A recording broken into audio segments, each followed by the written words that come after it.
In 1994, a team of South Korean government scientists walked into the president's office and presented a memo about dinosaurs. Not real ones, Steven Spielberg's dinosaurs. Jurassic Park had grossed $850 million worldwide, equivalent to the foreign sales profit from 1.5 million Hyundai cars. South Korea exported barely 700,000 cars that year. A single Hollywood film was worth more than twice the country's entire annual car export volume. The president read it. 30 years later, 9 of the 10 best-selling albums on the planet are Korean. And the story of how that happened is also the story of how your sense of what counts as quality, what feels authentic, and which countries you take seriously got built on purpose by people with their own agenda. The memo wasn't a vague, soft plea about investing in the arts. South Korea's Presidential Advisory Council for Science and Technology titled it Strategic Plan for the Growth of High-Tech Visual Arts. The budget comparison was very explicit. A single film produced in 18 months on $63 million generated more foreign profit than Korea's entire annual car industry could manage in a year. This was a reframe in the precise sense that the psychologists Daniel Kahneman and Amos Tversky used the term. A reframe is when you present the same underlying reality in a way that makes one interpretation suddenly inescapable. Before the memo, culture was a soft budget line. After the memo, culture was infrastructure. The facts didn't change, but the way they evaluated them absolutely did. Suddenly, culture was as important as electricity and military strength. Scholars Vincenzo Ciccelli and Sylvie Octobra later named this the Jurassic Park syndrome. The moment popular culture became viewed as a commodity with exchange value exceeding industrial goods. The government created a cultural industry bureau. Initial budget, 5.4 billion won, about $4.1 million. Almost symbolic. Then, the 1997 Asian financial crisis hit. South Korea took a $58 billion IMF bailout, the largest at the time. The economy cratered.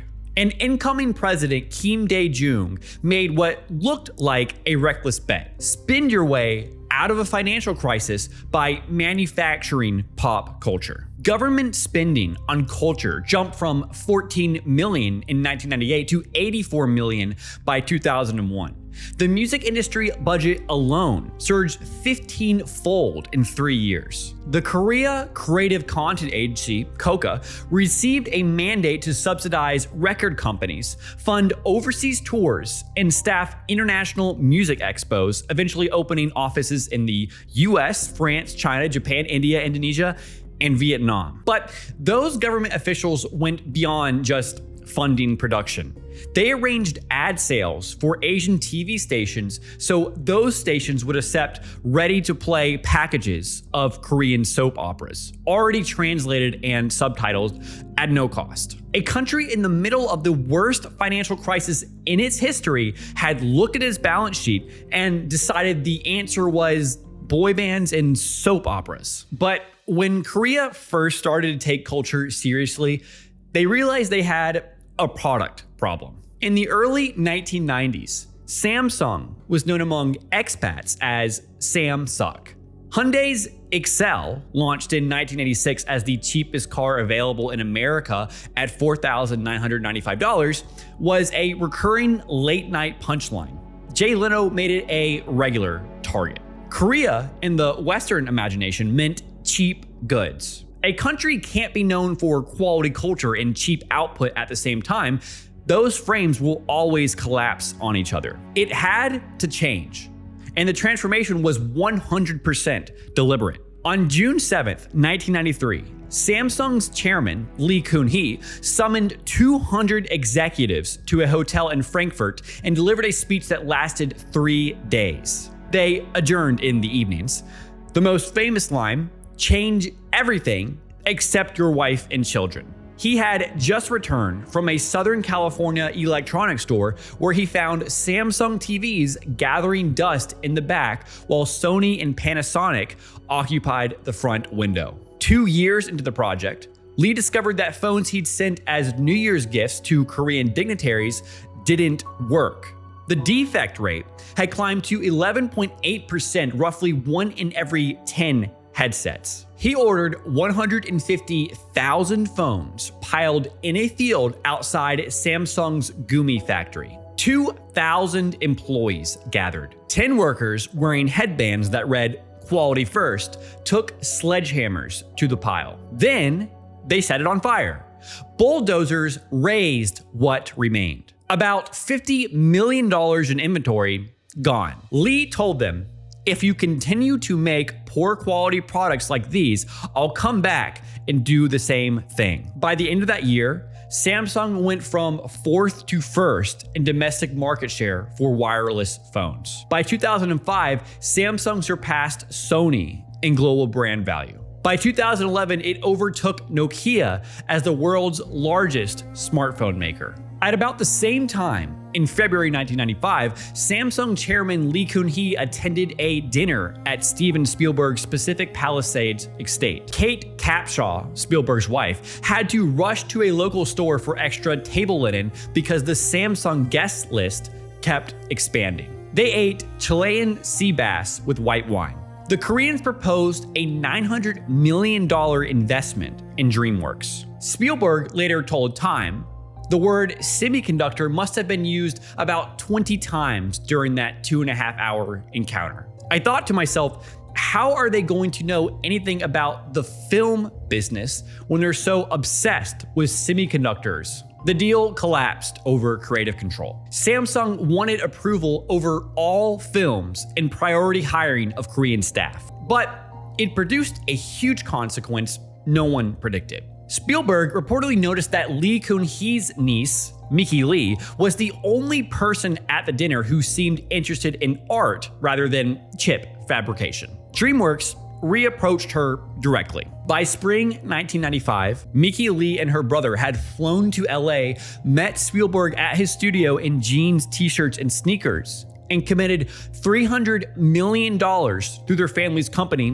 CJ Group, for a 10.8% stake and Asian distribution rights. Jeffrey Katzenberg, former CEO of DreamWorks, would later say, "There are two people there would be no DreamWorks without: Paul Allen and Mickey Lee." Samsung understood the Jurassic Park math. They tried to buy the answer directly. When that failed because they couldn't stop talking about semiconductors, Mickey Lee built it from scratch. By the time Korean pop culture arrived in Western markets in the 2010s, Korea no longer meant cheap goods. It meant Samsung phones, Hyundai reliability, and LG appliances. The industrial layer had rewritten the frame, and the cultural layer built upon that. So the government built the policy, Samsung built the credibility, but none of that explains how you actually get from subsidies and semiconductors to the most dominant pop music system on Earth. For that, you need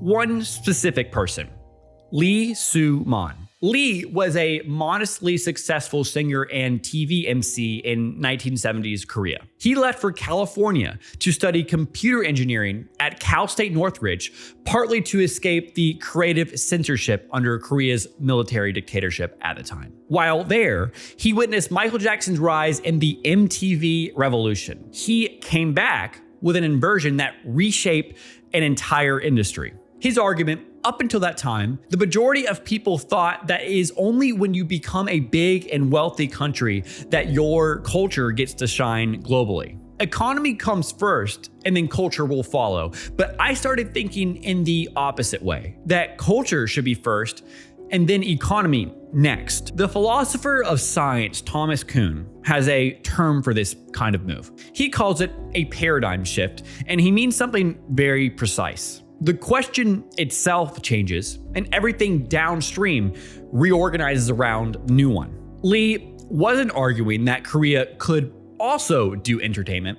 No, he was arguing that the causal arrow ran backward. Culture produces economic power. You need the culture to get the power and not the other way around. He established SM Studio in 1989 in Gangnam, Seoul. His first artist was arrested for drug use, destroying the investment. But that failure was a pivotal moment in the success of the Korean cultural phenomenon. Specifically, because of that near catastrophic failure, Lee decided to build a system that ensured nothing was left to chance. In 1997, he coined the term cultural technology and wrote a literal physical manual that SM employees were required to study. His head of talent development, Chris Lee, explained to Billboard, Mr. Suman Lee has this mindset that when it comes down to technology or computer science, there's always a manual. So he wanted to make sure that we have those manuals, specific manuals to follow to aim for perfection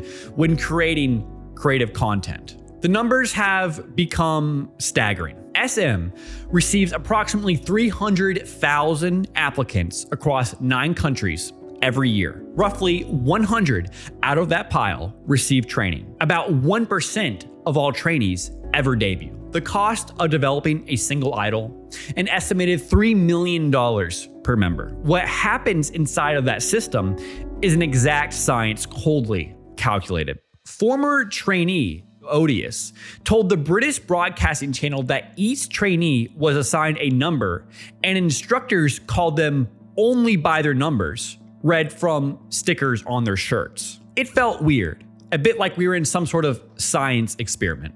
Trainees were divided into groups largely based on visual potential and body weight, not skill. Companies weigh trainees publicly, announcing numbers out loud.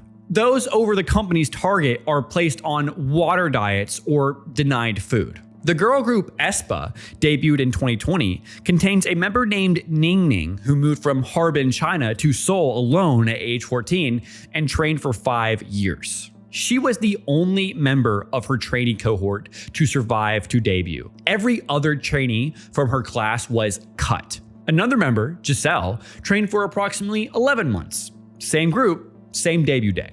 What happens after those trainees debut is where the system gets its real scale. Because K-pop built something no other music industry has. A fan infrastructure that operates like a coordinated marketing department, except nobody draws a salary.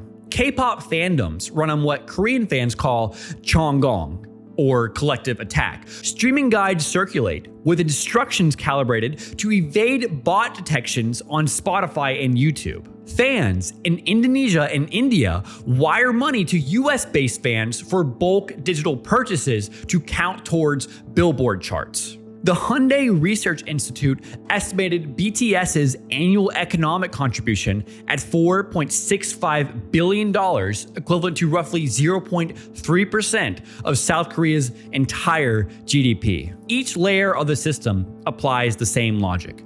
The government force-fed soap operas into foreign markets. Entertainment companies manufacture demand through subsidized idol development. And fans now manufacture chart outcomes through organized purchasing and streaming. At every level, the demand was built first, then filled. A system like that, numbered trainees, public weigh-ins, 6-figure exit penalties for those who leave before debuting, gets a predictable reaction from Western music critics. Manufactured, artificial, factory made.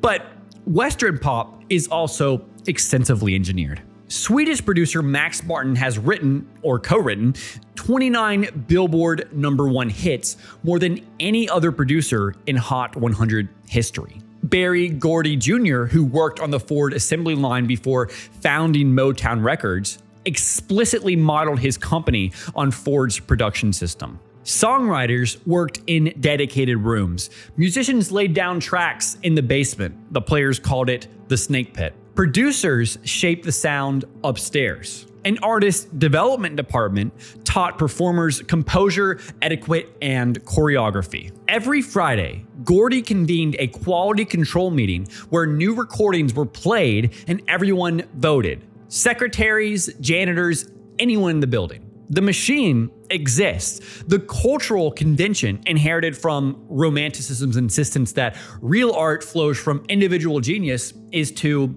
obscure it. There's a particularly telling example of this phenomenon. New Yorker writer John Seabrook in 2012 defended the Norwegian production duo Stargate and their role in creating Rihanna's hits, saying she embodies a song in the way an actor inhabits a role, and no one expects the actor to write the script. Then, in the same year, he framed K-pop's equivalent process as manufacturing in a chapter titled Factory Girls. Same production model, different framing depending on who is doing it. If you instinctively feel that Rihanna is an artist and a K-pop idol is a product, that instinct didn't arrive on its own. The romantic authenticity frame, the idea that real art flows from individual genius, effort should be invisible, the best work looks effortless, was installed by centuries of Western aesthetic tradition. And Seabrook is simply revealing how selectively it gets enforced. He can see through it when looking at Rihanna. The frame snaps back into place the moment the production system belongs to a different culture. K-pop does not want to hide its engineering. Instead, it treats extreme visible effort as a selling point. A 2025 academic paper drew parallels between K-pop training and the Pon-Sori concept of Gong-ruk, accumulated mastery through dedicated practice rooted in Confucian values. In one framework, engineering is a mark against authenticity. In the other, proof of seriousness. And different Korean acts have navigated this tension differently. BTS became the biggest act in the world, partly by conforming to the Western authenticity frame. All 7 members have had songwriting credits since debut. They earned credibility within Western criticism by demonstrating personal authorship. aespa did something closer to the opposite. Each member has a digital AI avatar counterpart. The lore involves a corporate metaverse, interdimensional conflict, and an address that matches SM's actual building. The group made no bid for the romantic ideal. Member Karina even said, "A Karina doesn't make mistakes, but I can make mistakes." BTS proved Korean artists could meet the Western standard. aespa asked, why should they have to? And that brings us to the bigger arc. Japan ran this same playbook first. In 1950, made in Japan was American shorthand for disposable junk. Within 30 years, Toyota, Sony, and Honda had overwritten that frame completely. Today, Japanese denim, Japanese whiskey, Japanese kitchen knives, each one benefits from a perception so deeply installed that consumers apply it before they consciously evaluate the product. Japan didn't just overwrite cheap, way beyond that. It overshot good and landed on the best version of whatever this is. Korea is 30 years into the same arc. And China is now running the same flame replacement operation in real time, with BYD overtaking Tesla as the world's top EV selling brand, DJI manufacturing 70% of the world's consumer drones, and an army of foreign vloggers filming their jaws dropping at bullet trains, cyberpunk cities, and cheap autonomous taxis. They're doing the work Korean soap operas did 2 decades ago. The Jurassic Park memo compared a Spielberg film to Hyundai sales. 30 years later, Korea no longer measures culture against car exports.